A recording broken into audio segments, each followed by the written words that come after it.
Hi, everyone. Welcome to the first part of your lecture. We are talking about federal funding. I want to jump right into why we're going to talk about federal funding. The why does it matter? It matters because regardless of what field you're going into, if you are planning on working with children and families, part of that responsibility will be to be an advocate. If you're a teacher, you're going to need to advocate. If you are a social worker, you are going to need to advocate. And a lot of that comes around funding. So it's important to understand how the process works so you understand how to advocate for change. What can you do as an advocate around funding? You can communicate with your elected officials at the federal level through phone calls, letters, emails, in-person meetings. All of those things matter. They need to hear from the constituents to know what's important. How does funding work at the federal level? Well, the first thing we need to know is that a federal fiscal year runs from October 1st to September 30th. With that in mind, it goes through a certain process. It actually begins back in February when the president says, here's the budget. This is what I would like to see done. From there, the House and the Senate start debating the budget resolutions, whether or not they agree with the spending that the president has set forth. From there, it's going to be some of the discretionary funds will be taken up by the committees, the appropriate committees where they oversee them. Certain committees will deal with certain funding issues, such as SNAP benefits and funding of that, or healthcare. There's different committees for different types of funding. From there, we're going to see bills come out of those committees of what they would like to see passed. Those bills then go to the president's desk, and the president has until September 30th to sign them. Now, we know he doesn't always sign them. He doesn't always agree with what comes out of Congress and the Senate. What happens then is we can either go into a shutdown, a government shutdown, or we can go into a continuing resolution where we continue to fund certain programs until we have renegotiated and made agreement on what funding should look like. Now, before I let you go in this first part of the lecture, I wanted to share with you what funding has looked like in the past. Obviously, it's going to look very different moving forward under different presidents. This is the year 2023.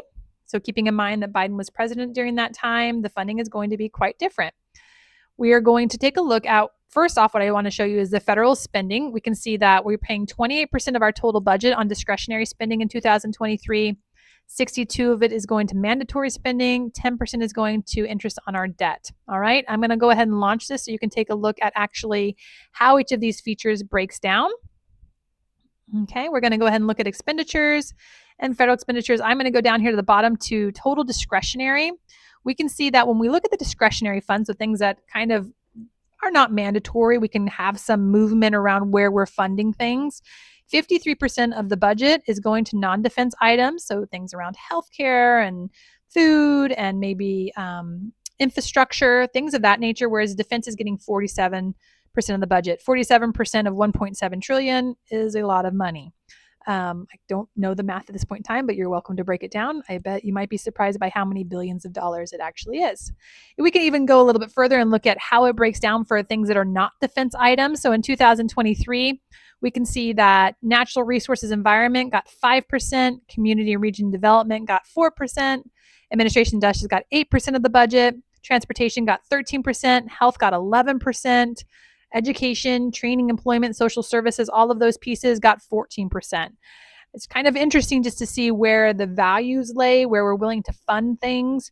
Again, from an advocacy point of view, understanding how much money is out there and how we can distribute it to make sure children are making progress, families have the things that they need. All right. With that, we're going to go ahead and go back to the lecture. I'm just going to say, this is going to be a short one because we're going to change topics. When we come back, we're going to be talking about something else. We're actually going to be talking about economic supports. Now that we understand how funding occurs, we'll come back and talk about supports. Go ahead and take a quick break because this was a small lecture, and I will see you in the next part. Thanks. Bye.